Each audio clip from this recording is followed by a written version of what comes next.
Good evening. Welcome to the Politic It podcast.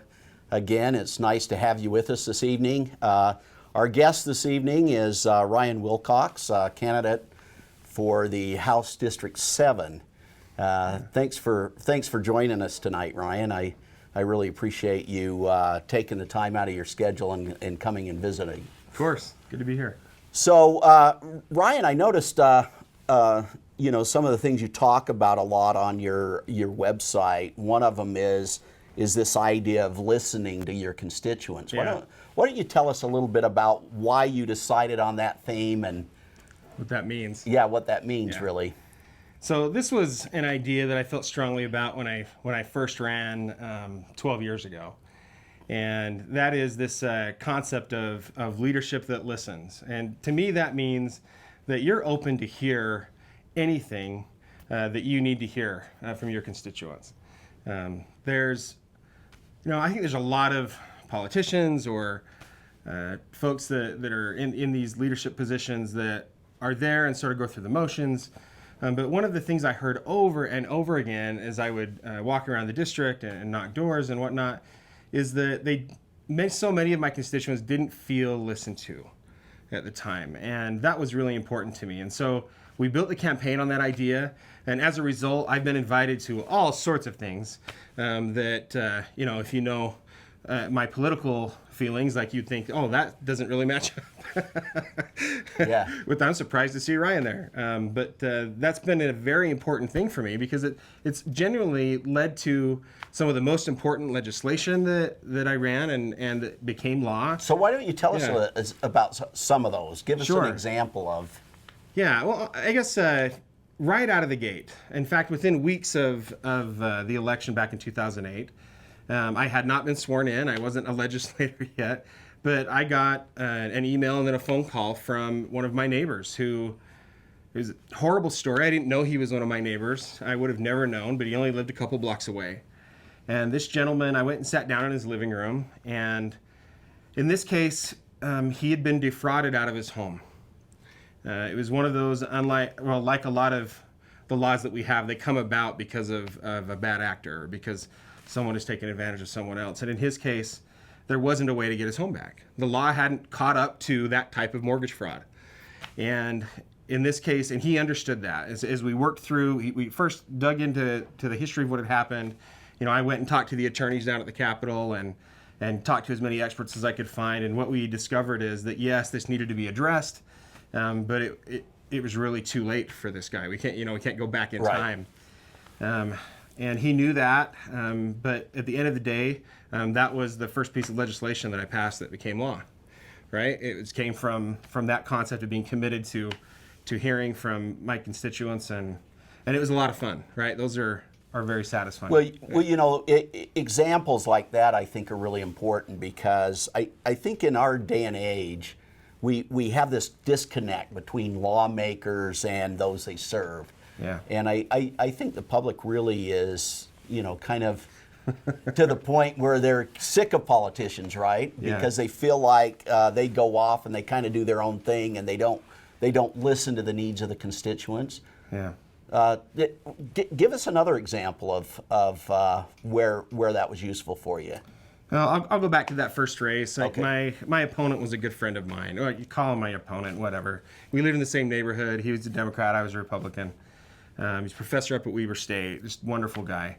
And he had spent an entire year on sabbatical studying the effects of fallout from nuclear weapons testing, right? And he's a sociologist. And I thought, okay, that was interesting to me. And we'd sat down for dinner after the race, and I thought about that a little bit. Well, the more I dug into it, the more the national security implications of that testing that had happened came up. And as I talked to more and more military security experts, the biggest threat that we were facing in that space was these rogue nations who were testing, North Korea, Iran, et cetera, that were doing all of this testing unchecked. And so then that led to all sorts of fascinating discussions across the state of Utah. It took a year and a half, right, before this actually came. But the next year, so the 2010 cycle, that professor that had been my opponent from my neighborhood was then testifying on behalf of a bill, of a resolution that we passed in the Utah State Legislature, myself and Representative Jen Seelig, who was the Democrat minority whip at the time. We both worked it. I focused on the national security issues. Representative Seelig focused on the cancer rates and fallout, and you can trace the fallout from all of those nuclear weapons tests that took place over 60 years in Nevada across the way. You could trace the cancer rates across the country with that and around the world. But as we worked on that together, we came up finally with a unanimous vote out of the House, to the point where we eventually were sent back to DC to present that to our federal delegation. So that's turned into all sorts of work with and relationships with people that I would have never had, right? That I just wouldn't have been exposed to. I wouldn't have understood the issue. And I think represents the best when you're able to work with who people perceive as your opponents and listen to them and really understand where they're coming from. What you end up finding more often than not is it's really not that different. It's just a different way of understanding the world, and you can usually come to the right solution. I've noticed you interacting with other members of the legislature and the Senate, and you seem to have this ability to communicate with people, work across the aisle, so to speak, and I'm just kind of curious. When you were in there before, you rose pretty quickly through the ranks, and you were the chair of a committee. Why don't you tell us a little bit about what you did and how you really got to that position? Yeah, one of my favorite mementos from back then is a little teeny pin. They used to hand out what they call seniority pins, and they were these tiny little pins that had the state seal on them, and then had a little number on the back. And as you know, you're just one of many when you're there. In the Senate, you're one of 29, or in the House, you're one of 75, which means that there's 104 legislators, all with competing ideas, trying to get this stuff done. Well, the reason why that memento is my favorite from the first year is because I had the least amount of seniority in the entire place. I have number 104. Right? Which means I wasn't just the youngest, and I was the youngest member of the legislature, but I was also the literally defined least important person on the Hill. Which is great because, one, there are very low expectations for the least important person on the Hill. But two, it allowed me to sort of, forget about all of that kind of stuff. It didn't really matter. All that really mattered is that I could make the arguments, that I could listen, that I could represent my constituents well. And that led to my second term. I was the vice chair of the Rules Committee, which is a lot of fun. Most of our constituents don't know what it means, but the Rules Committee basically decides where all legislation goes. And so that was a lot of fun for me. I really learned process. I delved into that my first term so that I understood that, so that I was in a position to have that kind of influence. And then my third term, which was my last term there, I was the chair unwittingly. This is not something I wanted, by the way, but I was the chair of the Revenue and Taxation Committee. And that was interesting because there was a lot going on back then, right? Yeah, that was a lot of fun in some ways. For me personally, because it was it was the last time we didn't have any kind of a tax augmentation, I'll say. And so that was, we sort of hung our hats there in that House committee that we had been able to successfully navigate the budget so that we didn't have any tax increases while we were in charge. Yeah, so you were in the legislature before. What took you out of there, and why do you want to come back? Yeah, prior to that last session, I did a lot of work with the State Department, which is a little bit weird for a state legislator. That doesn't usually happen on the state side all that often, but that led to some fun discussions with Derek Brown, who had just left to become the state director in Senator Mike Lee's office. And the more we talked throughout the session, I had some conversations with Senator Lee. He outlined what he'd like to accomplish.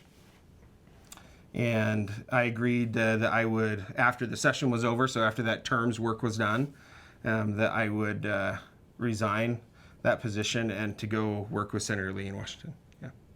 Yeah. So what'd you learn from that experience? Oh, so much. And some of it I probably shouldn't say on television or podcast land.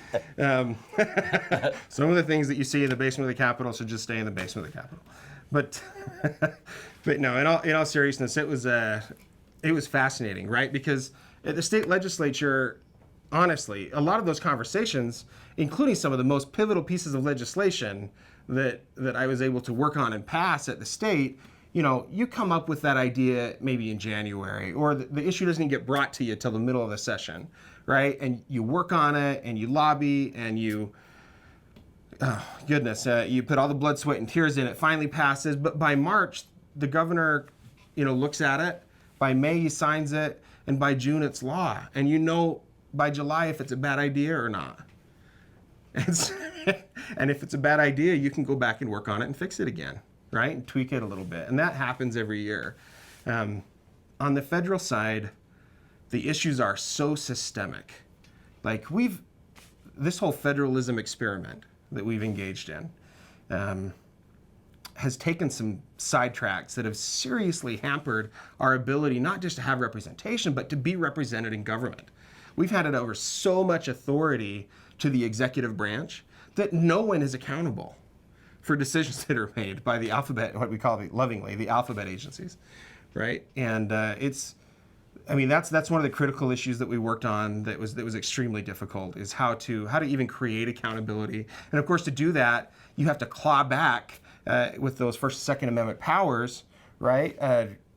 Article 1 powers, where they're required really, that those authorities are inherent in Congress, not in the executive branch. But when we handed over the past 100 years authority to the executive in the form of these agencies, you can say something, you can send in all the letters you want, but at the end of the day, we don't have a say. We don't have a vote. And that's really why, if you talk about how contentious these presidential cycles are, right? Yeah. It's because there's so much on the line. There is so much on the line. Because the executive branch is so powerful. And it has nothing to do with the person at the top. That's what everybody fights about and gets all sidetracked with, whatever the person at the top is doing. But at the end of the day, it's the team that they bring with them. And because they fill all of those roles that are the executive branch, but that are really legislative. If you would go in fact, I'm sure it's still there in Senator Lee's office, but if you visit in D.C., which you should go on Wednesdays, I think at 2 o'clock, to get some green Jell-O with Senator Lee if you're in D.C. You're officially welcomed and invited through this podcast. But, if you go there, go into the senator's office. We had a stack of papers, of legislation, and every year we would update it, that represented the previous year's legislation that was enacted by Congress, and then a previous year's that was enacted by the executive agencies. So what? Well, hang on. Okay. How big were the two stacks? I don't know, probably over my head, but I'm Senator not that tall. The congressional stack is usually about this tall. The legislation enacted by the executive branch, usually about 8 feet. It's not close.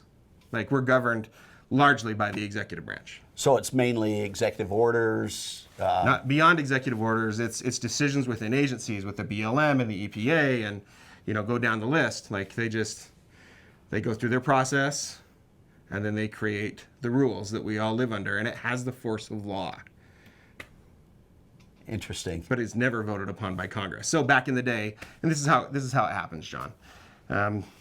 Federal agencies will just create, I shouldn't say this. They don't create the problem. Congress creates the problem because they don't want to have to vote for it. So they'll vote for something like innocuous, seemingly, with a great sounding name like the Clean Air Act, which is great. We should have clean air. Right. And then they say the director of the Department of blankety blank shall institute whatever they think is best for the implementation for us to have clean air, right? And then all of the decisions, whatever that is made by someone who's not accountable. So why do you think that's happened?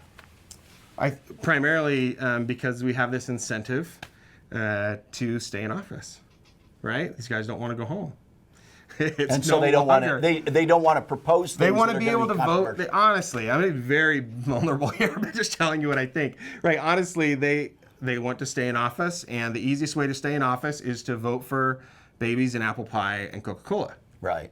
Right? And you can say, "Oh, I just voted for that darned agency that did that to you. That's horrible. We got to fix that agency." So what drives you at the end of the day? What drives you to get back into state politics? Yeah, that's a good question. You know, that experience on the federal side, and we were able to do some good work there. But at the end of the day, the ability to come back and to work directly with my friends and neighbors, to represent my community, to the ability to change what needs to be changed here, and to drive us for a more, and part of it is reclaiming our own authority. Like, part of it's an education piece, right? This conversation, Right. to some extent. Right. To be able to, you know, one of my favorite things to do when I was a state legislator was to go and visit the schools in my district, right? And when I worked in Senator Lee's office, I would do this as well, different times, but it's a little bit different when you're working for somebody else when it's Right. you. But you go through a mock legislature, right? You teach them how the laws are made, and you help them understand that process, so that when they find when it's them, right? When it's Right. them that's losing their house, right? Because there was something that wasn't considered that they're facing, that they know how to change it, that they know that they're connected to the government. It's not this boogeyman that's out to get them or to reduce their rights, but to teach them and help them to learn to preserve their own liberty. That's a lot of fun, and I guess the ultimate answer is my own kids, right? Like, I'm extremely passionate about that with them. I have these conversations with them on a regular basis about what it means to be involved and what it means, why it's important for them to understand what's in Article 1, Section 8 of the Constitution, right? But that's, I don't know, it's a lot of fun for me. So is that is that understanding what really drives you personally to be Yeah, involved? probably more than that. You know, there's a lot of those relationships that are created from those experiences. You asked me earlier about, what some of those moments are. And years ago, we had our county attorney was D. Smith here in Weber County. And he approached me about just an awful scenario here where a young woman had been kidnapped, not knowing that she was being kidnapped, right? She was groomed, she was lured into this situation with this much older gentleman, and had been taken across county lines, and eventually was full-on kidnapped and was abused and assaulted. We got lucky in that case, in that we got the sheriff's office here in Weber County. She was able to get the phone on for a matter of seconds before the battery died again the next day. And, we got a ping. And so we were able to find her and rescue her. But at the end of the day, D. Smith comes to me because our law didn't contemplate a victim who willingly left the county and then, was assaulted and raped later in another place. So she could be prosecuted, the perpetrator could be prosecuted in Utah County. But here, we couldn't prosecute for kidnapping, even though it was a clear kidnapping case. And so, I was able to change the law. The victim didn't want to testify, and so you're back to, how do I tell this story like I am now without telling you too much of the story? Right. But I got to tell you that, tears are shed, and those are very difficult conversations. You're negotiating with prosecutors, and you're negotiating with defense attorneys, and at the end of the day, all I'm really thinking about is that poor girl and I have 3 daughters. Right? And what would I do? And this dad that came to me to tell me his story and just exacerbated that we couldn't keep this person incarcerated longer than he was, and prevent this from happening to someone else. It's the satisfying part is we were able to get it passed, by working together with each of those parties, and that young lady showed up at the bill signing. We didn't tell anybody who it was, and Governor Herbert handed me the pen that he signed the bill with, thinking that, it should come to me. I gestured, no, you need to give it to her, and tears are coming down the face, and I'll always be connected to that family, and I will always. Well, that's another example of what you said before, that by listening to people, you can make a difference, right? Yeah. And they may be things that you never really even thought about when you 99% of the time, they're not. Yeah, they're not things. Sometimes that happens, right? And there was there was some really fun legislation dealing with the Fourth Amendment that we let out on my last year. I used to work in telecom, and and so we understood, how the technological side of things worked. But you and I just came from visiting with the sheriff's office, Right. right, and Right. touring the jail and Right. all of this. And back in the day, we had some major Fourth Amendment issues with the way we were collecting data from cell phone providers, and so our laws had never been updated to define what is a personal paper in effect. You have a warrant, you go into the home, that's very defined. Judge signs a warrant, come in here into the studio, and they can have that studio with the warrant.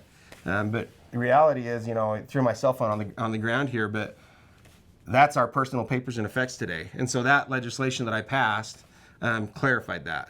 Said, no, this is. So yes, we have a warrant to get whatever personal papers and effects that we need on a particular suspect. You can't also collect the other 4,000 people that are feeding off that tower, right? So very defined, Bill of Rights territory.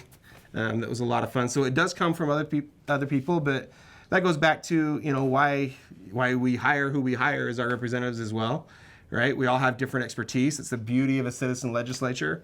I have a very different background from Senator Johnson here to be, hopefully. But hopefully my background and can bring something that I will be able to see that maybe hasn't been contemplated. So what do you think the major issues are the next couple of years? do you have any idea what? Yeah, I what think, things? honestly, I think this is going to be a lot like my first cycle. When I was first elected, it was the '08 cycle. The legislature thought they had a ton of money. I was an intern that year.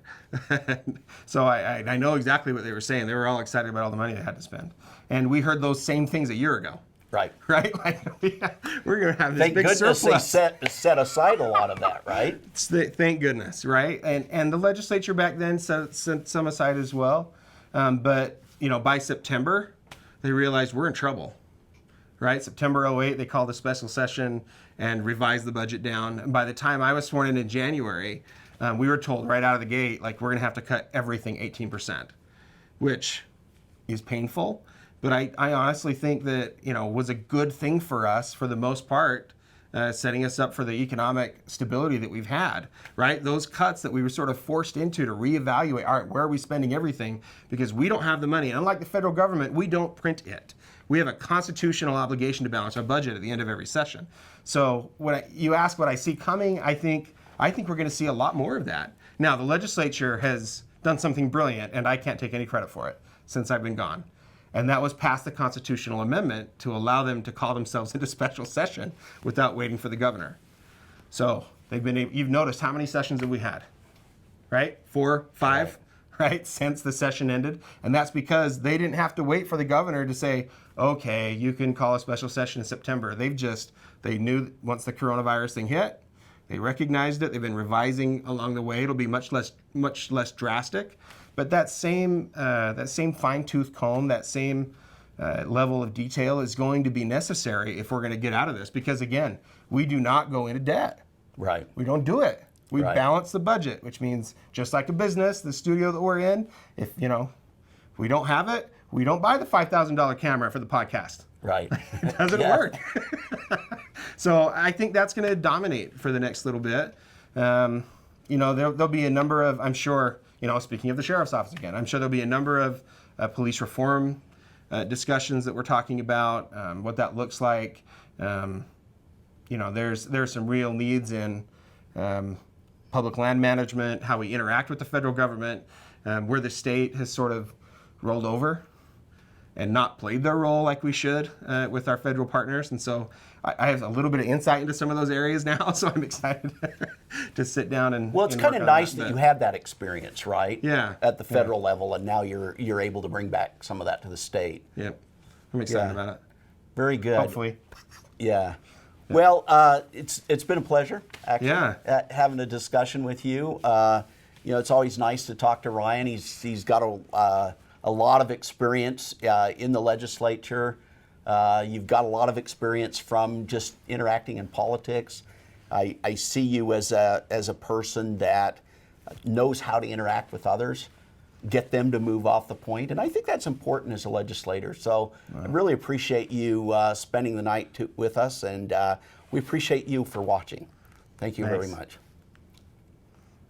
Well, there's no Antifa people. Have you ever arrested anybody from Antifa? I have not, but there has been arrests in Utah with Antifa. They're here. Okay, I've been protesting here for 7 years. Nobody's ever come up to me and said they were from Antifa. Yeah. The groups that protested here in Ogden, they really deserve credit for that being a protest. Right. They were heard, and I think they were. I've been holding protests in Ogden for 7 years, and they've all been peaceful. The only time they've ever got interrupted was one that I held at the library park, got agitated by a white supremacist who showed up. Another one I attended was agitated by a Trump supporter, and this last one that I held in front of OPD was agitated by 3 state police officers. We want to change the laws to enhance penalties for people that riot, not protest, because if you burn everything down, you have nothing. But we also recognize that there's people that come and make these other groups look bad. And sometimes we've called them lone wolves, or we've called them opportunists of something, and we want to hold them accountable. And that's the goal with the message that we're putting out from me in the sheriff's office. Is it's not the stop the protest, arrest the it's those that ruin it for everyone else that cause the problems. And we support these protests.